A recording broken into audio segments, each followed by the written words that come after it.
ये श्लोक हर भक्त का जीवन है जो आगे भगवान कह रहे। अगर ये नहीं तो अभी भक्ति रंग नहीं लाई। भगवान बहुत इसमें एकदम बेपरवाह कर देने वाली बात है।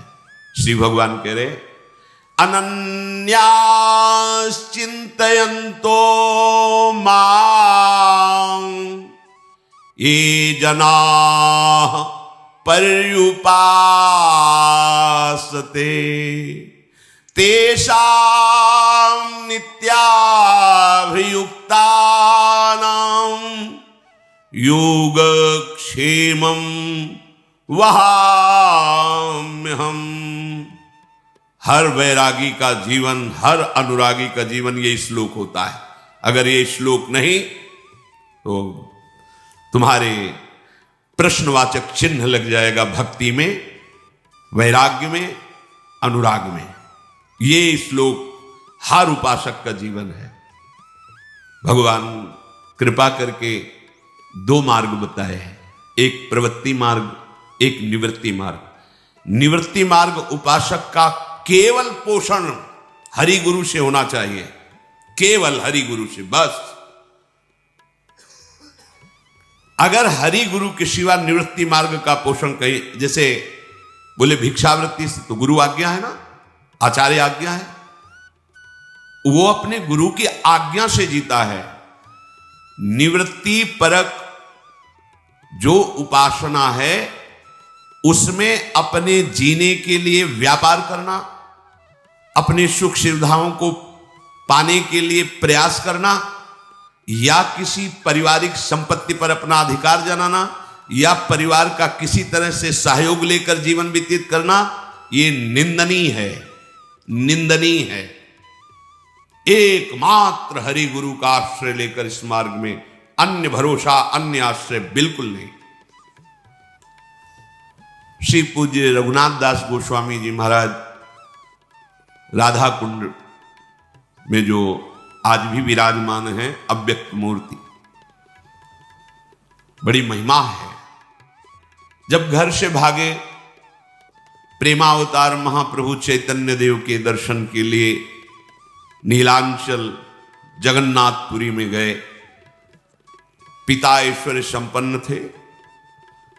जब सुना कि विरक्त भाव से वहां महाप्रभु के चरणों का आश्रय लेकर रह रहे, तो अपने यहां से कई सेवक, रसोईया, धन, भोग सामग्री सब, मेरा लाडला पुत्र भजन करेगा, अब वो वापस तो आएगा नहीं, हर महीने करोड़ों की संपत्ति भेजेंगे, उसको पवाओ और संतों को पवाओ, वो जैसी आज्ञा करे वैसी उसकी सेवा करो, मेरा पुत्र है, सब सुविधाएं भेज देंगे। 2-4 दिन तो भोग बना, महाप्रभु भी पाए, अन्य जन पाए।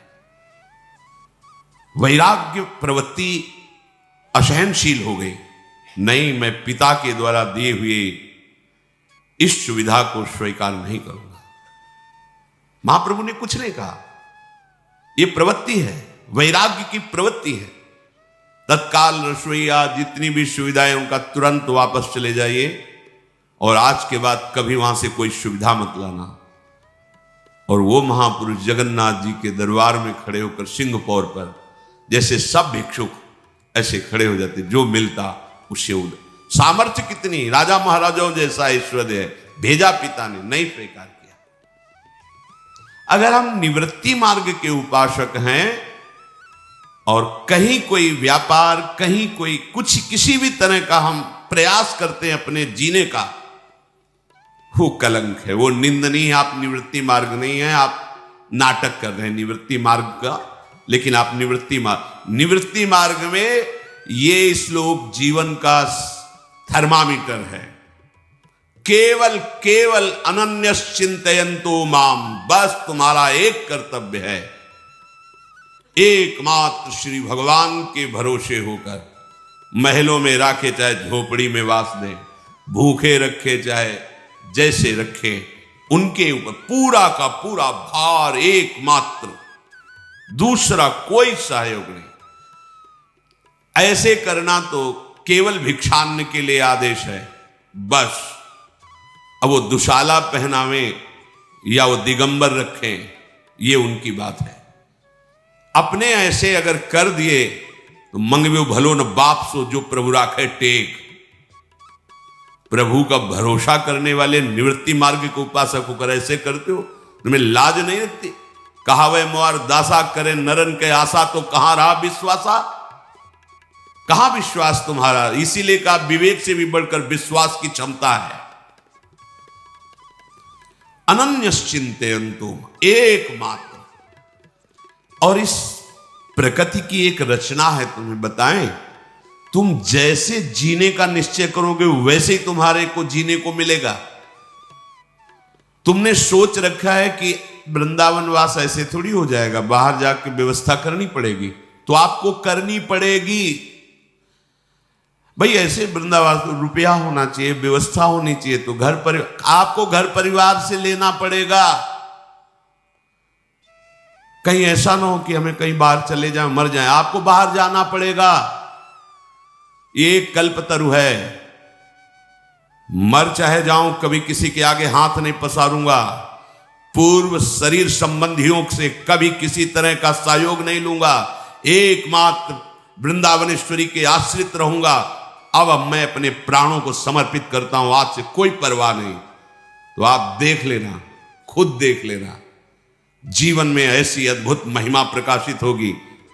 बस हम लोग धोखे में फंस जाते हैं। कुछ तो करना पड़ेगा ना, करो। भगवान कहे तो रहे करो, अनन्यश्चिंतयन्तो माम, ये करो, और कोई चिंतन नहीं, केवल अपने आराध्य देव का। आगे वचन दे रहे हैं, भगवान कभी स्वप्न में भी असत्य नहीं बोले, भगवान सत्य स्वरूप हैं। अगर सत्य जीवन में उतारना है तो भगवद वाक्यों को मान करके बेपरवाह होना सीखो।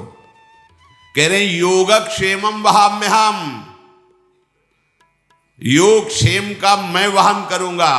तुम्हारा एक कर्तव्य है, ए जना पर्युपासते, केवल तुम मेरी उपासना में जो लगे हुए हो, उपासना का स्वरूप है मेरा अनन्य चिंतन, अन्य नहीं, अनन्य चिंतन। क्या अनन्य चिंतन करना है? जो गुरु ने तुम्हें दिया है। पक्की बात समझो, कबीर साहब जी बड़े महापुरुष हैं, वो कह रहे हैं गुरुदेव के भेद को जीव जाने नहीं, जीव तो आपनी बुद्धि ठाने। गुरुदेव तो जीव को काढ़ी भव सिंधु से, फेरी ले सुख के सिंधु आने। बंदी की दृष्टि सब फेरी अंतर करें, घट का पाट गुरुदेव खोलें। कहें कबीर नर देख भव सिंधु में, गुरुदेव समान कोई नाही तोले। गुरुदेव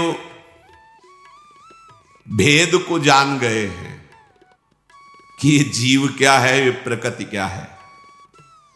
वो जो बोले वही तुम मान लेना, क्योंकि तुम अपनी बुद्धि से जो जानोगे केवल प्रकृति को जानोगे। बुद्धि की रचना प्रकृति से हुई है और वो केवल प्रकृति को जानती, बस। और गुरुदेव जीव को भी जानते हैं और प्रकृति को भी जानते हैं। तो क्या करें? अपने मन की मत चलाओ, अपनी बुद्धि की बात मत मानो, गुरुदेव की बात मानो। क्यों? क्योंकि गुरुदेव तो जीवत्व से हटाकर भव सिंधु से पार करके प्रेम सिंधु में डुबोने की चेष्टा कर रहे हैं, और हम अपनी बुद्धि लगाएंगे तो फिसल करके माया के ऐसे गड्ढे में पहुंच जाएंगे जहां से निकलना कठिन है। गुरुदेव क्या करते हैं? अपने बंदे की दृष्टि को घुमा देते हैं। कैसे घुमा देते? तुम्हारा कोई नहीं, ये संसार स्वप्नवत है, बिल्कुल असंग, बिल्कुल असंग। ये प्रलोभन इंद्रियों के भोगों का बिल्कुल मिथ्या है, एकदम सावधान। अंतर्दृष्टि में आ, बाहर दृष्टि बंद कर। बंदी की दृष्टि सब फेरी अंतर करें और घट का पाट गुरुदेव खोलें। कपट का पर्दा हटा दिया, जो त्रिगुणात्मिका माया के द्वारा रचा था और लाडली लाल का साक्षात्कार करा दिया। कहे कवि नर देख भवसिंधु में गुरुदेव समान कोई ना ही तौले। गुरुदेव के समान अगर तराजू रख के देखा जाए तो कोई नहीं है।